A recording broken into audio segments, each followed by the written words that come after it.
So this is my Whirlpool dryer. This is and it won't start, but I want to just videotape so you can see what it sounds like when I try to start it. I push the start button, but it won't spin. It wants to spin, but it doesn't. It doesn't. And then sometimes when I move this, nothing even happens.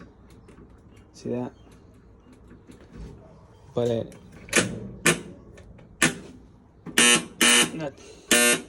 that's the buzzing noise. I think it's stalled. Something's not letting it spin, so I'm trying to figure out what that is. If you have any idea what that could be, please comment and let me know. Thank you.